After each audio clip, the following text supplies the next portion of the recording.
Hello students, I am back with the last portion of this chapter, and this is our fourth video, Tiger King. Now we are going to start from page 15.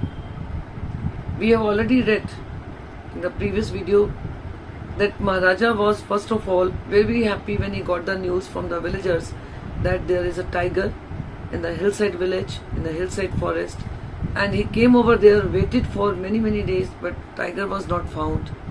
He got so angry that ultimately he called the Diwan and he said, now just make an announcement that in that village now taxes are doubled.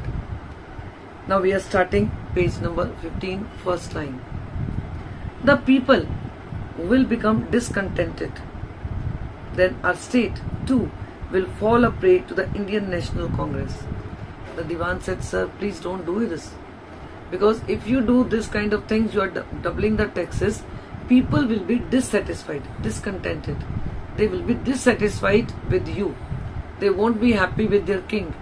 And then maybe they may report against you. And the chances are that you may lose your kingdom. Because these are Britishers, they would take kingdom from you if you are not able to please your people. So sir, please don't double the taxes. In that case, you may resign from your post, said the king. But the king was not ready to agree. He said, no, if you think that whatever I am going to do, if you think this is wrong, better you also leave the job. But otherwise, you go and announce this. The Diwan went home, convinced that if the Maharaja did not find the tiger soon, the results could be catastrophic. Now this minister, he went home. He was thinking more, he was more concerned for the people and for the king also. He knew that if this happens, taxes are doubled, people would certainly stand against the king. So that's why he was now thinking that something should be done. This king is angry because he is not finding one last tiger. So something should be done that he finds this last tiger and kills him, hunts him, and so that he is at peace. Because if this is not done, then maybe today king has announced for this double of the taxes, and maybe other things can also he announce and which may go against him only. So something should be done, otherwise results would be catastrophic, which can destroy everything. His kingdom, his life, his future, that way. He felt life returning to him only when he saw the tiger which he had been brought from the People's Park in Madras and kept hidden in his house. Because in those days hunting was not prohibited. So keeping the tiger as a pet was also not prohibited. So that's why this minister, once he had actually brought this tiger from the Madras only. And this tiger he had hidden in his own home. And now he thought better he would if he keeps this tiger for hunting only. Otherwise he was hiding him. But now he thought that maybe that would be better idea if he keeps the tiger for the king hunting. At midnight, when the town slept in peace, the Diwan and his aged wife dragged the tiger to the car and shoved it into the seat. Means they took the tiger in car to the forest of that hillside where king was still staying. The Diwan himself drove the car straight to the forest where the Maharaja was hunting. When they reached the forest, the tiger launched its satyagraha and refused to get out of the car. Means they reached in the jungle and very near to the tent where the king was residing at that time. So they wanted that the tiger should be left there only. And they stopped the car, opened the gate of the car, but the tiger seemed to be refusing to come out as if it was on satyagraha. Means he was not coming out though the door was open now. But he did not come out from the car. The Diwan was thoroughly exhausted in his efforts to haul the beast out of the car and push it down to the ground. Then Diwan, he himself had to take the beast from out of the car. This beast, maybe he was not interested to be in the jungle, though this is jungle animal. On the following day, the same old tiger wandered into the Maharaja's presence and stood as if in humble supplication. Master, what do you command of me? Now in the night only they left the tiger over there and they went home. In the morning, when this Maharaja, this Tiger King, he woke up and he came out from his tent, he saw this tiger just standing few yards away in front of him. And this tiger was not trying to run away from this human being. It seemed as if this tiger was saying, "Sir, I am at your service. What do you want? You want to hunt me? Okay, don't worry, I am here." That way it seemed. It was with boundless joy that the Maharaja took careful aim at the beast, and Maharaja was very, very happy that the beast was in front of him. He just took his gun and aimed at the beast, aimed at the tiger. The tiger fell in a crumpled heap, and when he aimed at this tiger, shot at the tiger immediately fell down on the ground. "I have killed the hunter tiger. My vow has been fulfilled." And Maharaja became very, very happy. He started shouting that my vow is completed, because I had taken this vow to complete 100 tigers daily. Now I have killed this 100 tiger also. So he was very, very happy. The Maharaja was overcome with elation. Elation is happiness. Ordering the tiger to be brought to the capital in grand procession, the Maharaja hastened away in his car. Now Maharaja, he was so happy that he did not take the body of the dead tiger with him. He rather ordered his men. He said, "This is the 100th tiger, last tiger of my tally. Now you bring the body of this tiger in grand procession to the palace. Let everybody get to know that I have killed all the 100 tigers." After the Maharaja left, the hunters went to take a closer look at the tigers. Now these hunters, they went near the dead body of the tiger because they are to take the tiger in great procession. So when they went near the tiger, what they noticed? The tiger looked back at them, rolling its eyes in bafflement. And what they noticed? The tiger was not killed. The tiger was not dead. The tiger was still alive, though it fell down on the ground, but it was rolling its eyes and looking in bafflement, in surprise at these people. Then the men realized that the tiger was not dead. The bullet had missed it. It had fainted from the shock of the bullet whizzing past. And they realized now what had happened. Why the Tiger King thought that the tiger is killed? Because of the whizzing of this bullet which went past him. Because of the sound of this bullet, this tiger, because he was very old, he could not even digest the sound, and because of the sound of this bullet only, the tiger had fallen down. But on the other hand, this Tiger King, he thought that he was shot dead. So this had happened. The hunters wondered what they should do. They decided that the Maharaja must not come to know that he had missed the tiger. If he did, they could lose their jobs. Again, you may get this question. Now, why they thought that Maharaja should not be informed about it? He should not get to know that this tiger was not dead. Because if he gets to know, if they go and tell him, then the chances are that they would also lose their job. Now, why they thought so? Because if they go to the Tiger King, if they go to the king and if they tell that, sir, you could not kill the tiger, okay, you missed your aim, then the tiger may feel insulted. And naturally, he would be angry that people are insulting him. So it would hit at his ego. So because of this ego only, this king would naturally fire these people also from their job. So that's why they now decided that Tiger King should never get to know that he missed his aim. So what they did, one of the hunters took aim from a distance of 1 foot and shot the tiger. This time he killed it without missing his mark. So they thought better we should kill him, because king has already taken that he has killed the tiger and he is just waiting for the dead body in a grand procession. So he thought that we can do this. So they killed the tiger and then they brought this dead body now to the palace in grand procession. Thus, as commanded by the king, the dead tiger was taken in procession through the town and buried. A tomb was erected over it. So in a memory, a tomb was erected. This tiger, 100 tiger, was buried in a proper way. And now the Tiger King was very happy that he had fulfilled his vow. A few days later, the Maharaja's son's third birthday was celebrated. Until then, the Maharaja had given the entire mind over to the tiger hunting.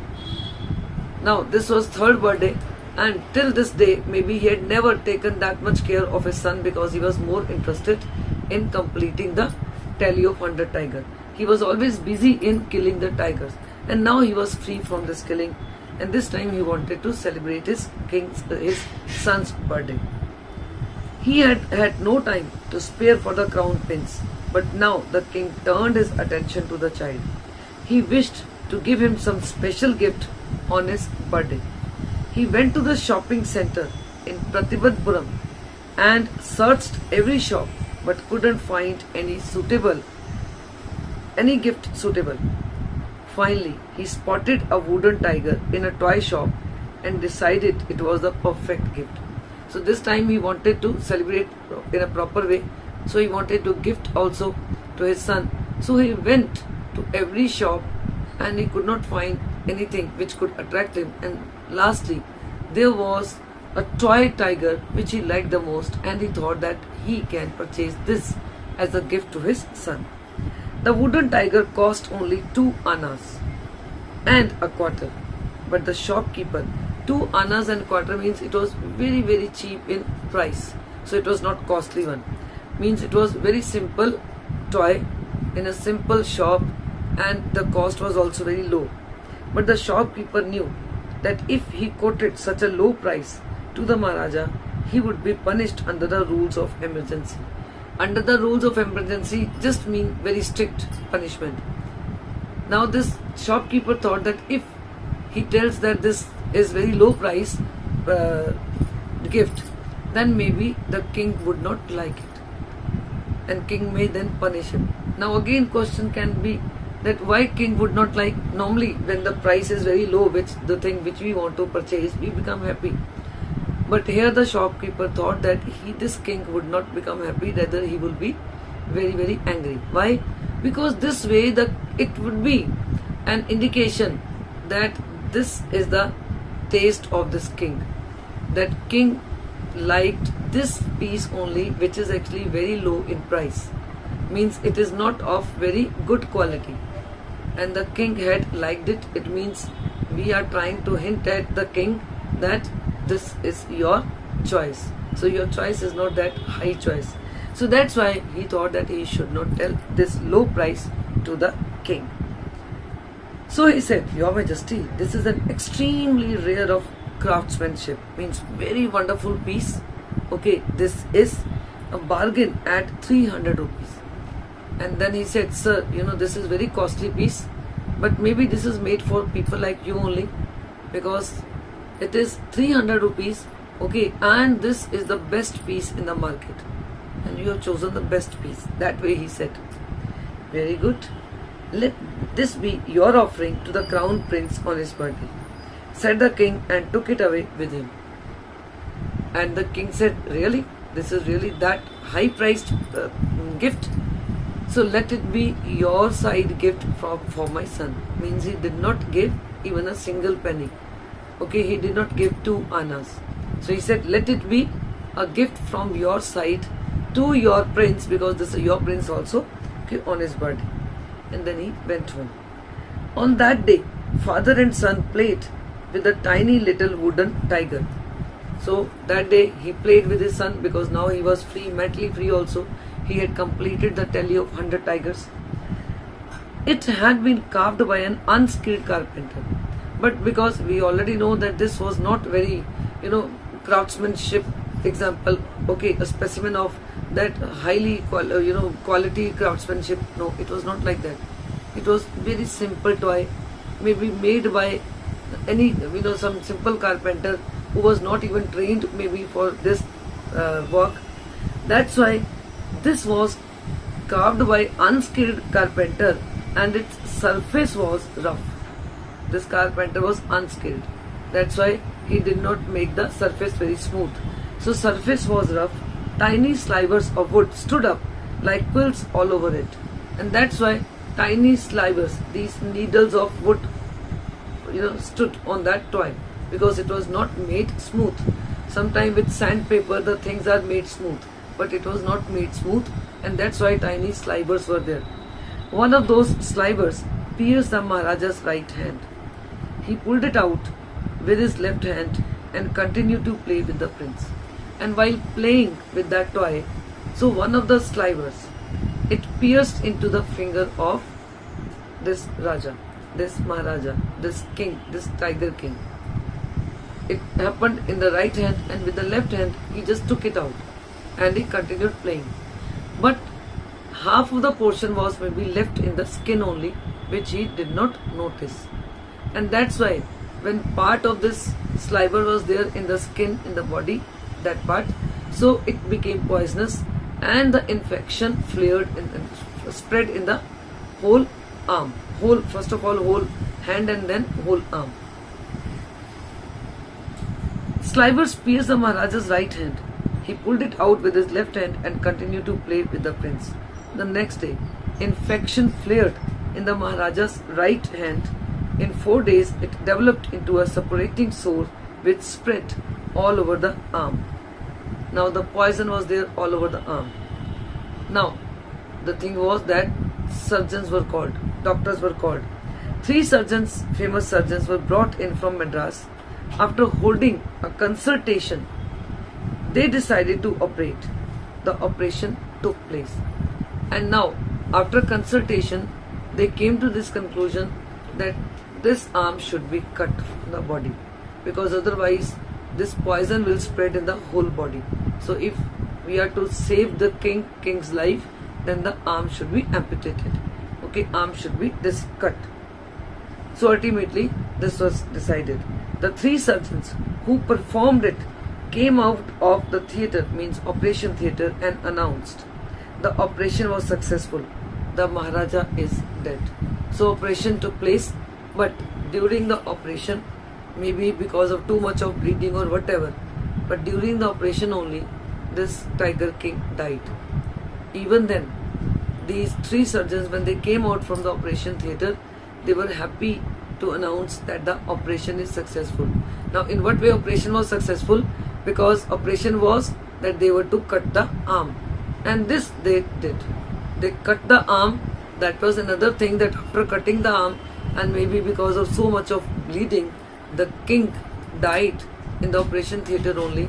But even then, these doctors, they announced that they did their job very well, because their job was to separate the arm from the body, and this they did. So Maharaja was dead now. In this manner, the 100 tiger took its final revenge upon the tiger king. So this way we can say that maybe this 100th tiger, it killed the Maharaja. Why? Now this is open-ended, we can say, question. You may say that this is not 100 tiger that killed Maharaja, because this tiger, the sliver from this toy tiger, wooden tiger, okay, pierced in his hand and he died. But this was not live tiger, this was toy tiger. And if you want to say that this was toy tiger, then you just give it, answer in that way. Otherwise, you can say this also, that this is true, 100th tiger took its revenge, because the astrologer had said that you should be beware of 100 tiger, it could be dangerous to you. But he had never said that this tiger would be live tiger or toy tiger. So he had said only tiger only. So that way we can say that maybe astrologer's prediction was true, because this 100 tiger, though it was toy tiger only, but even then this 100 tiger only became the cause of this tiger king's death. So you may write the answer in both the ways, but it is up to you. Okay, so you can choose any ending. This is open-ended question, but you will have to put points in favor of your choice, in favor of your answer. I hope this chapter you would understand. Read it along with me. When you are listening to this, watching this video, your book and your pen should be in your hand, so that wherever it is needed, that you feel need that it should be underlined or some points should be marked over there, so do it. then only you can get good marks in boards. Keep watching, keep sharing, keep subscribing my channel and enjoy your studies. Thank you.